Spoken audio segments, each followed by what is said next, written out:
Thank you, and it's good afternoon. I'll be talking to you about the diverse topics of plate tectonics, Joe Duffy and Liveline, the jumbo breakfast roll and how that relates to your critical infrastructure.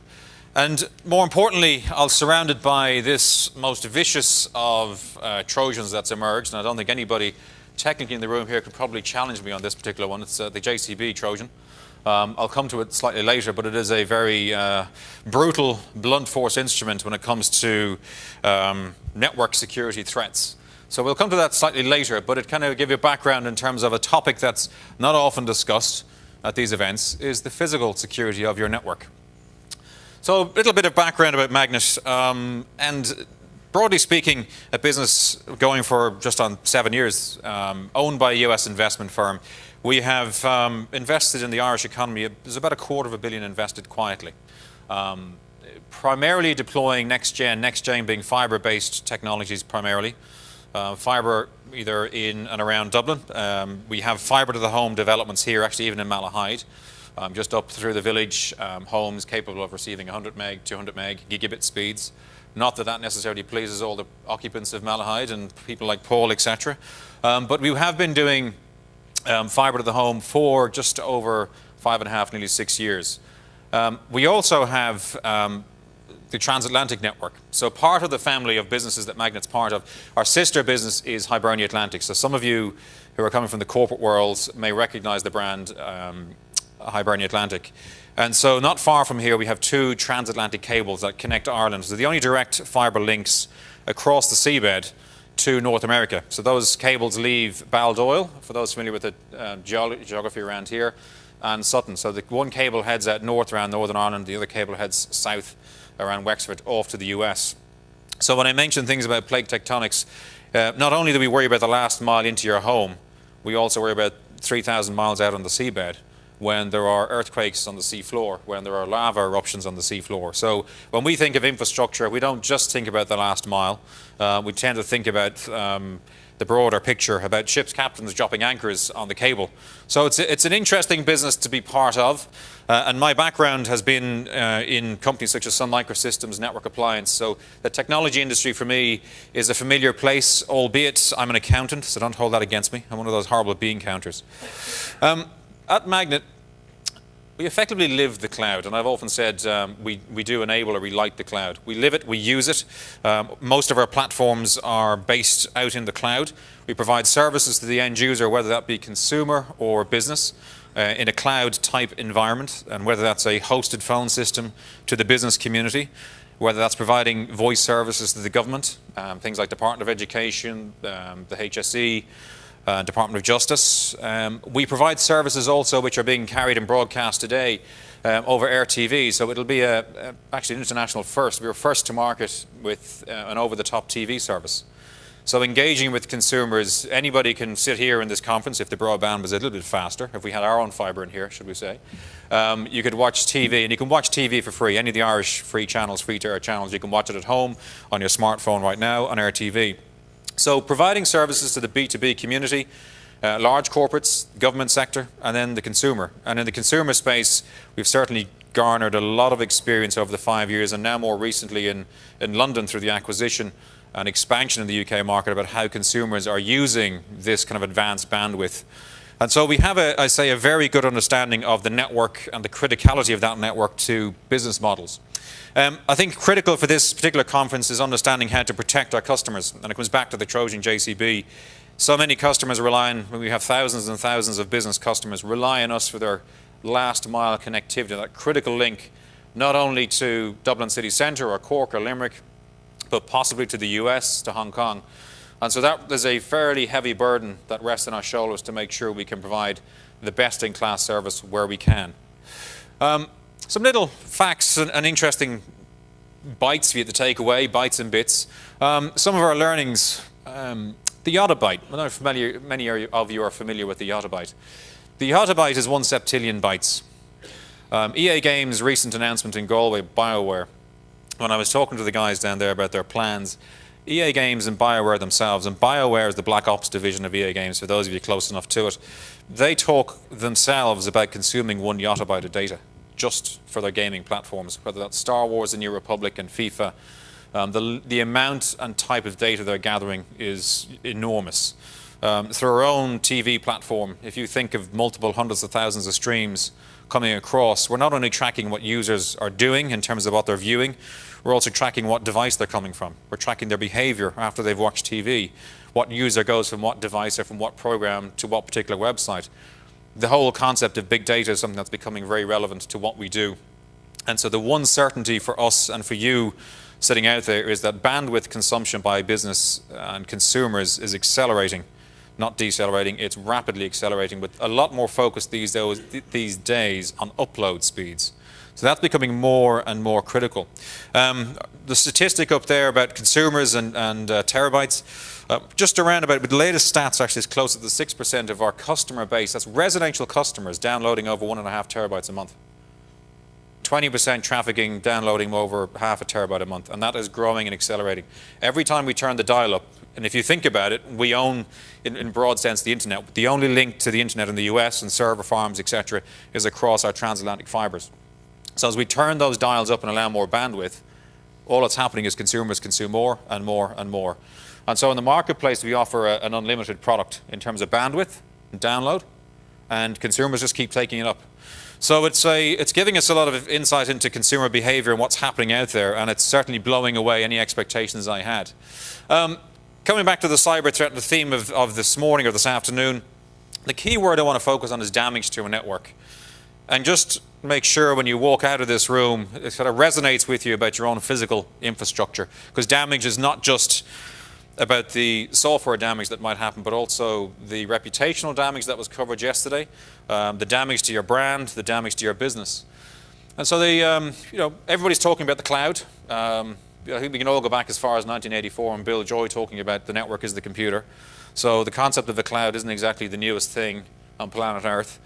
But in terms of when you're deploying services or thinking about threats to that infrastructure, there are some basic questions that I certainly talk to clients and prospects about. Ring topology. Is everything that you do, is it fail-safe? What if one side of that ring fails? If somebody breaks into it, somebody tries to strip that copper, you're aware that there are many physical threats these days here and in the UK and beyond where people are stripping copper out of ducting infrastructure and selling it on. So what happens if somebody does that? What's your fail-safe mechanism? The plate tectonics is actually a serious point. What happens if your transatlantic carrier, are they offering you a diverse path? What happens if one side of that ring fails? What happens if that subsea volcano erupts and damages your cable? We have 4 ships on standby in the Atlantic, one off Nova Scotia, one off Bermuda, one in the Bay of Biscay, and one off the west coast of Ireland, who will send down the submarines to pick those cables up. That's a huge physical task. So when you're thinking about your last mile connectivity, I would ask you to see through that last mile. Where are you taking your services to? Who are you working with as a client? How are you developing those services? The questions people don't often ask. I think in terms of capacity, the only certainty, as I've outlined, is that consumers' appetite for capacity is skyrocketing. And we would probably at the forefront in terms of consumer behavior, how consumers take on content, the rapid acceleration and adoption of over-the-top TV content. That has just been astounding to see how they use services like Air TV on the go. And give you a little example, we get customer support calls from somebody who's watching TV on a smartphone, an iPhone or a HTC, but the call was actually placed from the Lewis or a bus in town because they left their house and they wanted a seamless experience, so they were watching TV while they're on the Lewis, and they phoned us complaining that the Wi-Fi signal had gone down. So there are downsides to being at the forefront of innovation, but you can see how, get a sense of consumer behavior and the expectation to always be connected, and hence from a security threat perspective, people are always wanting now to be connected. Does that open back doors, back channels into devices? You guys are far more expert in that space than I. The key threat that I talk about, it's the Trojan JCB. Think about it as one based on blunt force trauma. It's designed on the core principles of mechanical engineering, leverages the knowledge of, should we say, mechanical force. But the most damaging aspect of this is Mayhem Mick, is the operating system called Mayhem Mick. And if I sort of jump forward for a second, you might understand the whole concept of this JCB and Mayhem Mick. This is a classic case of somebody with a JCB, even knowing that the infrastructure is there, having it flagged, deciding that they'd dig through this infrastructure. This actually is as after 3 tons of concrete was dug out of the hole. The particular construction firm, when they realized their mistake, poured 3 tons of concrete out of the concrete mixer into it and left the site. And so there were fiber breaks, and it took a good solid day to dig it back out. And so when I go back and we sort of lightheartedly talk about, these kind of instances, human error, the Trojan is this big JCB, the host is the JCB, but the most critical part and the weak link in the chain is your digger driver who has had a bad experience with his jumbo breakfast roll or is disagreeing with something on the radio and fails to pay attention to what is a critical piece of business infrastructure. And it happens far more frequently than you guys would experience.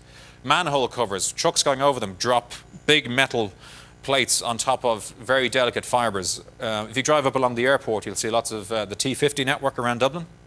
You'll see these manhole covers tend to rattle a lot. And that's because there are buses and trucks, and those things fall down and those things smash into chambers. So the damage that is being done to networks happens on a daily basis. I have an instance of one particular business who were down for just over 4 days, Japanese manufacturing firm, 182 staff, could not operate for 4 days. Why couldn't they operate? The MD was on screaming to me that his link was down, explaining to me or having a go at me that my manufacturing plant is down. In the same way that a cyber breach or some security breach happened, physically this plant could not trade files with Japan. They couldn't build, the CAD files couldn't be transferred. Previously, about 3 months before, that same business refused to take a backup link, refused to look at a ring topology in terms of network design. If they had have done, they would have saved themselves close on about 300,000 of lost production. So you get a sense of the ramifications when you think about the damage that can be done by this infamous Trojan JCB. And then for those of you who think about the wireless, well, maybe wireless is the solution to all ills. 2 years ago, this is the Dublin Mountains. We have wireless infrastructure within a network as well, and this is a station and a mast infrastructure got completely buried in snow. So I just ask you and caution you, when you think about your service provider, you think about your last mile, you think that you should think through and look through who is providing that service. What are the SLAs? What happens if something goes down? Think about consumer behavior. What we're seeing at the forefront is more and more capacity being required by consumers. The highest cause of customer dissatisfaction in my industry on the consumer side is the loss of a TV signal. Why? Because children can't watch TVs. You can't watch your favorite program. Video content is the highest generator of customer dissatisfaction. Broadband can flap and voice can flap a wee bit. People will suffer with Skype and the quality of Skype if they're doing it from a home perspective. They won't do it in business. But in terms of video content, if your network is not robust, the quality of your infrastructure is not robust, the quality of your coding is flawed, that is the one thing that will kill your brand and kill it very, very fast. And we know that through bitter experiences. The old phrase, the pioneer with the arrows in the back. And we had many arrows in the back by being at the forefront of IPTV and OTT many years ago. So in terms of how we help organizations, this is a sort of a network overview of a large corporate in the Irish context. Simple thing to appreciate in design is making sure you have resiliency built in. No single point of failure. If somebody comes and physically attacks, and I say a threat to a network is a physical threat also, is making sure you have a resilient architecture embedded in your design. In this case, this is a national infrastructure. We also work with some large agencies from the UK. So we carry traffic back from various sites around Ireland across our fibre, and we have fibre into the UK as well, a fibre ring. And so we provide resilient routes through. And there's a new fibre link coming from New York to Somerset. It'll be the fastest, lowest latency link across the Atlantic.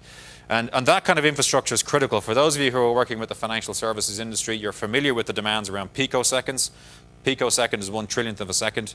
Picoseconds are now relevant to high-frequency trading. Firms are now deploying high-frequency trading platforms in 40-foot containers. Those 40-foot containers sit on a beachhead in places around Ireland close to the fibre. Those 40-foot containers contain server racks, UPS, and aircon. They are sealed containers. The algorithms are downloaded from London. And so when you think about physical breaches and cyber breaches in terms of security breaches, you now need to think about different models that banks are deploying to trade. There are PhDs sitting in London writing code, but there are the servers with a link, fibre link, between London and a beachhead, holding those particular servers and transacting. So it's understanding the resiliency of that. One particular bank in London, it begins with a B, and if I say Bark, it might get it. They attribute about 140 odd million in a year to having a faster broadband speed because they can achieve a trade faster than the next person. So there is an absolute seriousness and criticality to the quality of your infrastructure. One thing we don't talk a huge amount of, and I think this audience will understand why, we don't shout from the rafters about DDoS mitigation. It's one thing we have from our own network perspective is looking at customers' traffic, and I'll simply say is we ensure that certain types of traffic are black holed. How we go about it, I want to talk about it and stick it up on a slide here, but let's just say we are very cognizant of our customers' needs in this particular aspect because some of our larger corporates tend to get targeted on a fairly frequent basis. We also, in terms of our PBX, we have a hosted PBX environment, so we work with companies like accountancy firms, BDO and Limerick. We provide voice services for Concern. That if any of you ever wanted to get a sense of a global IT organization, Concern, who are the large charity, they have about 120 locations around the world. They have 2 satellites. They have an enormous IT organization, or IT network, should we say, in terms of reach and challenges with that network. Concern's an organization that is, let's just say, when they make pronouncements around the Burmese situation or Chinese, organizations like Oxfam and Concern tend to get targeted in a very serious way by foreign governments. And so those organizations need to maintain a very robust architecture. So we work with organizations like that. But on the day-to-day basis, smaller, and I think it's on some of the cartoons I've even seen, is small little PBX taps, as I call them, where people get hacked in. One piece that we've learned in time is ensuring we have a sheriff effectively sitting on the network.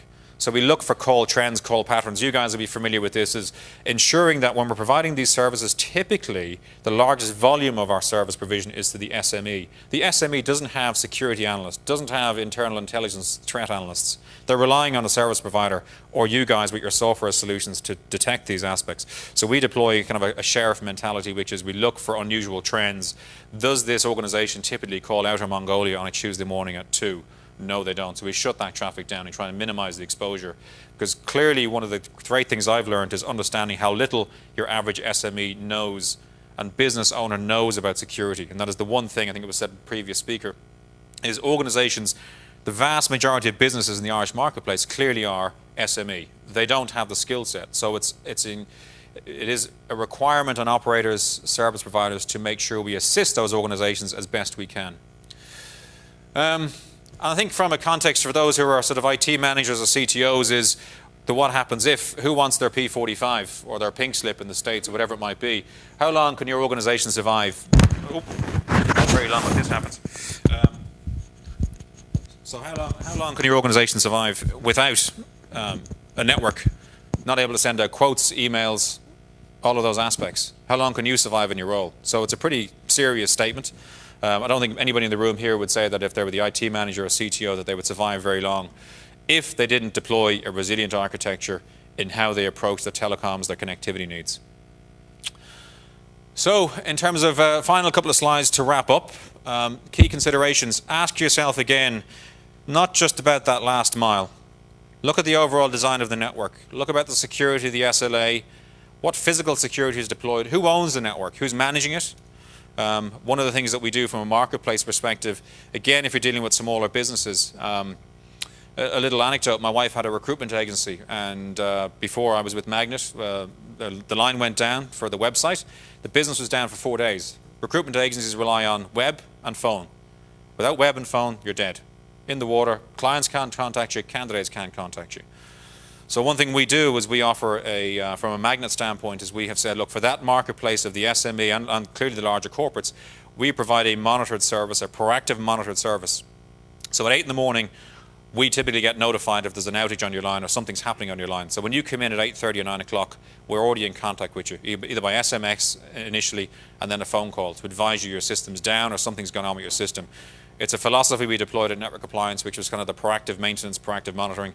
It works very, very well. There are very few operators in the market who do that, but it's one thing I'd say is that probably sets us apart is understanding the marketplace that you guys are in, who you're selling to, who you're working for. And it's critical because, again, to the point, the average SME business owner will come in and will see their credit card system payment machine is down, or their email is down, and they won't know what's happened, and they will panic, and they will hound you with phone calls, and their business is going to suffer. So whatever you can do to facilitate an easy solution, an easy fix to reinforce confidence is critical. So hence we offer 4 and 8 hour SLAs in that regard. And in terms of more sophisticated organizations, we then provide monitoring of the actual traffic across the network and giving customers, an idea of what sort of profile is it BitTorrent traffic. Because the number of customers I've gone to who've complained and said, Magnet, your service is crap and I'm really annoyed with you guys. And we've shown them a report about the type of traffic, and then it's been revealed that, well, a bunch of employees in the organization have been downloading movies and playing gaming online, and there are some embarrassed conversations and faces at the other side of the table once that's realized. So what we try and do is facilitate as much open, honest, but easily understandable communication with the end user, the customer, so their experience is robust. Where we can, we facilitate a secure, resilient architecture. We're always open to discuss and work in partnership with you guys in the room in terms of possibly how we can work with you. Are there opportunities for you to engage? We've closer to 5,000 business customers as businesses, large and small corporates. So happy to engage, happy to talk further on what we can do. And just in summary, as I say, beware of the guy with the JCB, and beware particularly with the operating system of the JCB I call Mayhem Mick. Ensure your network is IP enabled, and I call that the idiot-proof enabled. We all talk about IP capabilities. In my view, the greatest threat to businesses is that idiot. Whether it's the person who answers the elephant earlier on, or the guy who decides to dig through your fiber connection, make sure that you have that resilient solution. And again, if you want to talk to us, anything other than free coffee, we're happy to chat. I think the biscuits were thrown in free this time as well, so I'm not quite sure. So we're doing both coffee and biscuits now as our new business line. And for that, I thank you, and hopefully talk to you later on. Thank you.